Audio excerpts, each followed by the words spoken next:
또 일반 상속제도와 비교하면 이익이 얼마나 되나요? 세이브되는 건 대충 숫자만 들어도 꽤 되는 것 같습니다. 가업승계 지원 제도를 잘만 활용하신다면 드라마틱한 세금 효과를 보실 수 있습니다. 네. 이제 아버지가 살아생전에 130억 원의 상당의 주식을 일반적으로 증여를 하는 경우에는 네. 약 60억 원의 세금이 발생합니다. 그렇죠. 네. 그런데 가업승계 요건을 갖춰가지고 가업승계 특례를 활용하는 경우에는 약 12억 원 정도의 세금이 발생합니다. 굉장히 많이 세이브되네요. 네. 네.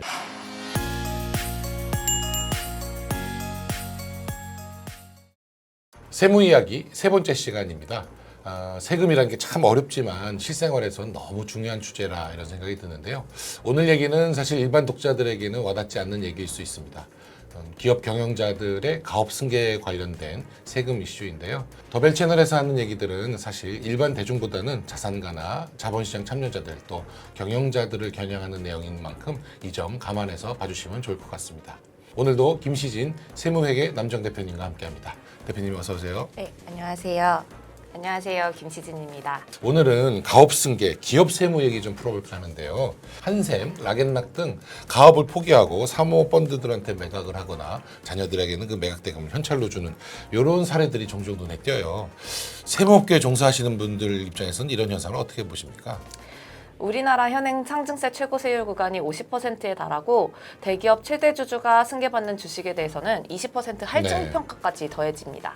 그래서 사실상 승계받는 주식에 대해서 60%의 세금을 부담을 해야 되는 건데요. 좀 제일 높죠, 세계에서. 네. 실제로 삼성가는 이런 높은 상속세를 부담하기 위해서 주식을 계속해서 처분하고 있고요. 그렇죠. 넥슨가는 지주사 비상장 주식으로 물납을 하기도 했습니다. 네. 이렇게 되면 사실상 상속세 납부를 위해서 주식을 처분하는 구조이다 보니까 그렇죠. 기업의 네. 안정적인 승계가 어려워질 수도 있는 그렇죠. 것이죠. 네. 그래서 일부 대기업이 승계 대신 매각을 결정하는 사례가 눈에 띄고 있습니다. 2021년 한샘도 창업주가 사모펀드의 일부 지분을 매각을 했었죠. 그렇죠. 네. 당시 한샘은 기업을 자녀에게 물려주지 않겠다는 조창걸 명예회장의 경영 철학이 반영된 결정이라고 이제 설명을 했지만 네. 그 결정이 높은 상속세율과 무관하지 않았을 것이라는 추측도 많았습니다. 그렇죠.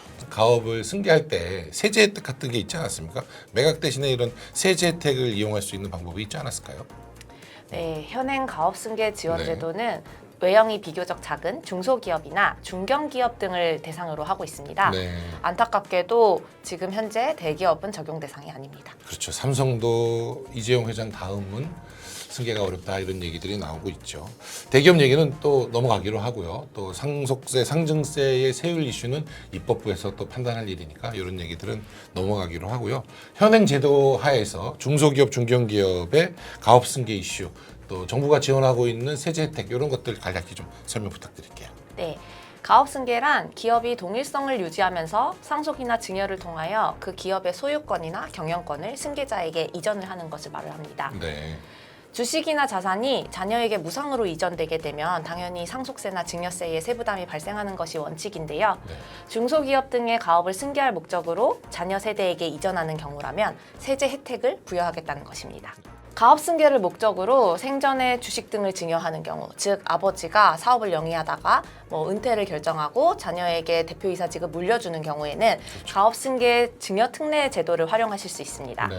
최대 600억 원을 한도로 10억 상당액까지는 세금이 발생하지 않고요. 네. 과세표준 120억까지는 10%, 120억 초과분에 대해서는 20%의 낮은 세율이 적용이 됩니다. 숫자와 용어가 법률 용어여서 좀 헷갈리는 부분이 있는데요. 약간 이거 좀 보완 설명이 필요할 것 같아요. 600억 원짜리 회사, 600억 원어치의 주식을 물려준다. 그렇게 되면 어떻게 되는 거죠?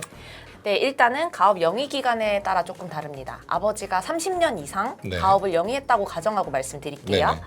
600억짜리 주식을 받았을 때 가업승계 증여 특례를 활용을 한다라고 네. 했을 때에는 10억을 우선 공제를 하고 네. 590억에 대해서 증여세 과세 특례가 적용이 됩니다. 네. 그러면 590억 중 120억까지는 10% 세율 구간이 적용이 되고요. 그렇죠. 120억을 초과하는 470억 상당액에 대해서는 20%의 세율이 적용되는 것입니다. 원래는 50% 상증세가 맥스로 붙는데요. 그렇죠. 네. 지금 말씀드린 것은 아버지가 생전에 네. 대표이사직을 승계를 하고 은퇴를 하시는 가업승계 증여 특례를 말씀드린 것이고요. 네네.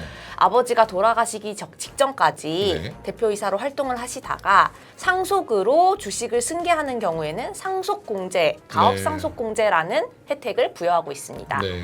상속재산에서 주식가액에 상당하는 금액만큼을 공제해 주겠다는 것입니다. 음. 이때 가업 영위기간에 따라 최소 300억부터 최대 600억 원까지 상속재산에서 공제가 됩니다. 그렇군요. 이 상속으로 하시는 게 조금 더 유리한 면이 있는가 보네요. 증여냐 상속이냐를 고민하셨을 때는 당연히 가업 상속 공제를 활용하시는 게 훨씬 유리하시긴 합니다. 그렇군요. 또 일반 상속 제도와 비교하면 이익이 얼마나 되나요? 세이브되는 건 대충 숫자만 들어도 꽤 되는 것 같습니다.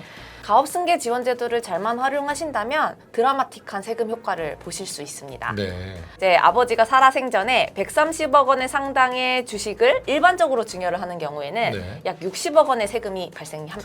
그렇죠. 네. 그런데 가업 승계 요건을 갖춰가지고 가업 승계 특례를 활용하는 경우에는 약 12억 원 정도의 세금이 발생합니다. 굉장히 많이 세이브되네요. 네. 약 48억 원 가까이 세금 절감 효과가 발생을 그렇네요. 하는 것이죠. 네. 그렇다면 아버지가 돌아가시면서 상속으로 넘어가는 경우에는 네. 상속공제를 받을 수 있다고 최대 말씀드렸잖아요. 600억까지. 네. 네. 네. 말씀하신 대로 최대 600억 원까지는 아예 세금이 발생을 하지 않는 것이죠. 그렇군요. 가업승계 요건을 갖추지 못한 채로 600억 원이 그냥 상속되면 290억 원의 세금이 발생을 하거든요. 그렇죠. 최고 세율은 50%인데 중간중간 그 공제 공제되는 게 네, 있으니까. 그렇죠. 네. 그러다 보니까 이렇게 290억 원의 세금이 발생할 것을 아예 안 낼 수 있는 혜택이 부여되는 것입니다. 그러게요. 어마어마한 효과네요. 네, 그렇습니다. 제도는 되게 좋은 것 같고 세금도 많이 세이브가 되는데 현실적으로는 걸림돌이 있고 그래서 선택을 잘 안 하는 그런 문제가 있다면서요. 네, 맞습니다. 네. 이러한 세제 혜택은 그러니까 가업을 승계하기 위한 목적이 분명하게 입증이 되어야 되는 것이죠. 네. 뿐만 아니라 승계 이후에도 5년간 엄격한 사후관리 요건을 준수해야 합니다. 만약 사후관리 요건을 충족하지 못했다고 하면은 그 즉시 감면받은 세액과 이자 상당액까지 더해서 바로 납부를 해야 됩니다. 그냥 물려만 받고 딴짓하지 마라 이런 거가 네, 맞습니다. 내포되어 있는 거겠군요. 네. 가업승계 증여특례를 활용해가지고 증여를 받고 나서 네. 사후관리 기간이 끝난 이후에 처분을 했다. 네. 이렇게 되면은 세제 혜택을 받을 수 있는 걸까요? 그 기간이 지났으니까 괜찮은 거 아닌가요? 아닙니다. 이것도 아니에요. 왜냐하면 실질적으로 세제 혜택을 받으려면은 가업승계 증여특례도 받고 이후에 가업상속공제 요건까지 충족을 해야 되는데요. 네. 좀 더 자세히 말씀드려 볼게요. 네네. 부모님이 살아생전에 증여특례를 적용받았다면 증여일 이후 10년 경과 여부하고 상관없이 무조건 상속재산에 합산돼서 과세되게 됩니다. 그러니까 보통은 일반적으로 네. 저희가 뭐 증여하고 나서 10년 있다가 돌아가시면 합산이 안 된다 이런 네. 얘기 많이 들어보셨을 텐데요. 이게 적용이 안 되는 거죠. 네. 가업승계 증여특례를 받은 주식가액에 대해서는 30년 후에 돌아가신다고 해도 다 합산돼서 상속 시점에 다시 과세가 됩니다. 계속 사업을 영위해야 되는 거네요. 최소 네, 30년. 맞습니다. 네. 그러다 보니까 상속 시점에 상속공제를 또 받으셔야 되는 거예요. 음. 그래야지 가업승계를 활용한 지원제도의 세제 혜택을 다 영위를 하실 수 있는 거죠. 네. 상속 개시 시점에 상속공제 요건을 충족해야 되는 것은 물론이고요. 증여 당시 시점에 증여받은 주식의 지분율이 낮아지지 않은 상태로 계속해서 대표이사로 재직을 하셔야지만 이 모든 혜택을 다 받으실 수 있는 것입니다. 상당히 복잡하고 까다롭네요. 네. 네. 이렇게 요건을 충족하는 것만으로도 까다롭고 복잡한데 실제 고객사 대표님들과 상담하다 보면 근본적인 문제들이 좀 있는 것 같더라고요. 네. 바로 자녀 세대가 부모님의 가업을 그다지 이어받고 싶어 하지 않는 경우가 종종 있다는 것입니다. 사업하고 경영하는 게 사실 굉장한 스트레스거든요. 맞죠. 네. 일반적으로 창업주인 아버지 세대는 내 손으로 일군 사업과 자산을 내 아들, 내 아들의 아들에게까지 계속해서 이제 승계되고 유지해 나가기를 바라시는 게 일반적이에요. 그렇죠. 네. 그런데 이제 정작 2세, 3세들은 가업에 관심이 없고 뭐 보통은 해외에서 학업을 마치고 현지에서 자리를 잡기도 하고요. 네. 아니면 전문직으로 활동하고 있는 경우도 많다 보니까 이러한 사업 승계보다는 사업을 매각해서 현금을 증여받는 것을 좀 더 선호하는 편입니다. 그렇죠. 300억짜리 주식 받는 것보다 300억 네. 현찰 갖고 있는 게 속편하긴 할 겁니다. 세제 혜택을 또 충족하는 그 조건 자체도 상당히 어렵다면서요. 네, 맞습니다.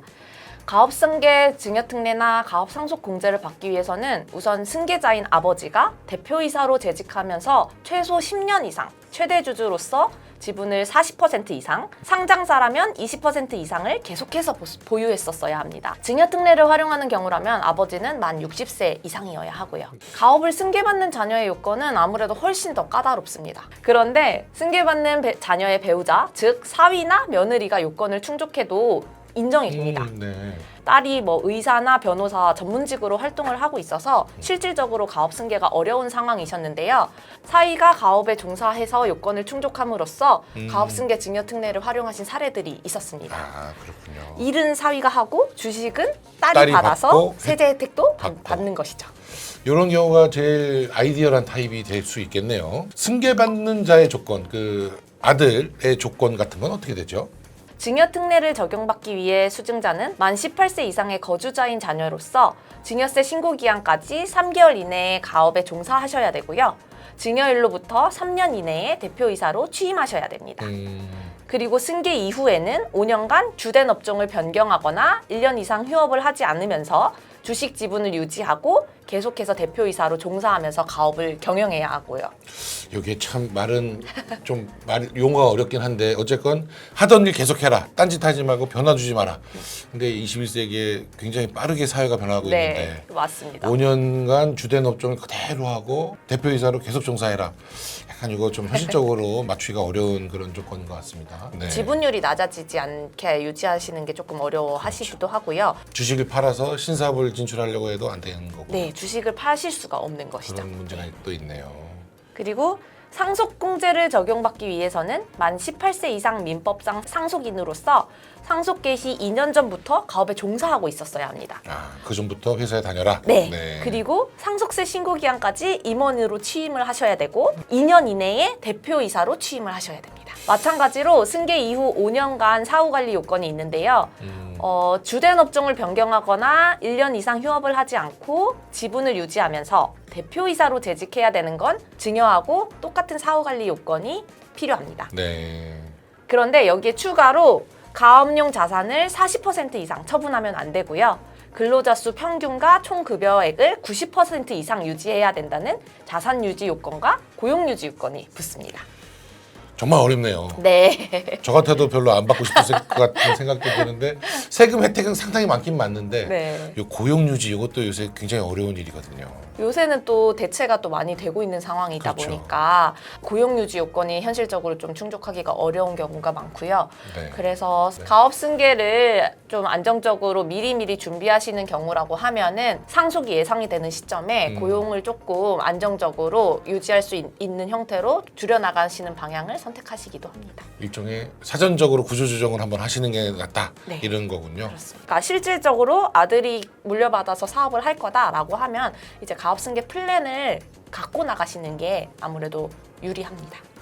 일단 이제 상속 증여가 끝났어요. 그다음에 이거 일시불로 내지 못해서 연부연납하는 경우가 있잖아요. 이런 그 가업 상속 재산에 대한 연부연납도 좀 혜택이 있죠. 네. 네. 일반적인 상속세 연부연납이나 증여세 연부연납은 상속세 같은 경우에는 최대 10년, 네. 증여세 같은 경우에는 최대 5년까지 분할 납부를 할 수 있게 해주죠. 네. 그런데 가업상속공제 적용 시에는 최대 20년, 가업승계 증여특례 활용 시에는 최대 15년까지 분할 납부를 할 수 있도록 네. 지원해주고 있습니다. 가업상속재산의 연부연납 같은 경우에는 20년 분할 납부하시는 것도 가능하지만 10년 동안 납부를 유예하시고 네. 이 향후 10년간 분할 납부를 선택하시는 것도 가능합니다. 그렇군요. 연부연납은 납세자의 신청을 받아서 과세관청의 허가를 받아야 되고요. 연부연납 신청세액에 상당하는 납세담보를 반드시 제공하셔야 됩니다. 네. 현행 연부연납 가산금 이자율은 연 3.1%입니다. 삼성 같은 대기업들은 이런 승계 이슈 생기면 매년 그 갚아야 돼서 네. 뭐 주식 팔고 막 지분율 떨어지고 이런 문제들이 있는데 가업 승계 쪽은 이런 혜택도 있고 좋은 제도인 것은 분명한 것 같습니다. 가업 승계 고민하시는 중견기업이나 중소기업 경영자들은 이미 관련 내용도 많이 알고 계시고 스터디도 하고 계실 텐데요. 이런 현실적인 제약 문제에 관해서는 정책 당국자들도 시장의 소리를 좀 듣고 반영해 보시면 어떨까 이런 생각을 해봅니다. 오늘 얘기는 여기까지 듣겠습니다. 감사합니다.